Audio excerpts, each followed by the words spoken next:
ശുദ്ധജലം കുറച്ച് ബുദ്ധിമുട്ടാണ്. അപ്പോൾ പൈപ്പിൽ തന്നെ വല്ലപ്പോഴുമാണ് വെള്ളം വരുന്നത്. ജോലിക്ക് പോകുമ്പോൾ നമ്മൾ ഈ 2 പ്ലാറ്റ്ഫോമിൽ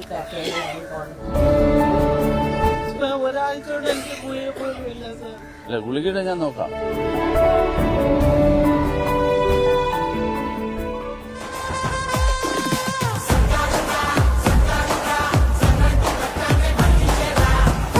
വീടില്ലാത്ത ആൾക്കാർക്ക് വീട് കിട്ടുക എന്നുള്ളതാണ് ആദ്യത്തെ കാര്യം. സർവേ എടുക്കുകയാണെങ്കിൽ ഒത്തിരി പേരുണ്ട്. ഭൂമിയുള്ളവരുടെ കാര്യം പിന്നെ പ്രധാനമന്ത്രിയുടെ പദ്ധതിയിൽ വീട് കിട്ടാനുള്ള അർഹതയുണ്ട്.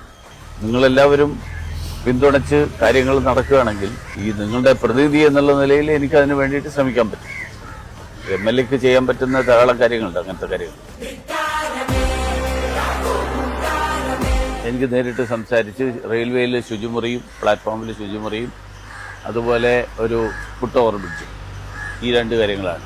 മിക്കവാറും ഈ ആഴ്ച നമ്മുടെ റെയിൽവേ മന്ത്രി കേരളത്തിൽ വരികയാണെങ്കിൽ അപ്പോൾ അദ്ദേഹത്തെ നേരിട്ട് തന്നെ നമുക്ക് ഈ കാര്യങ്ങൾ കണ്ടിട്ട് കാര്യങ്ങൾ പറയാം.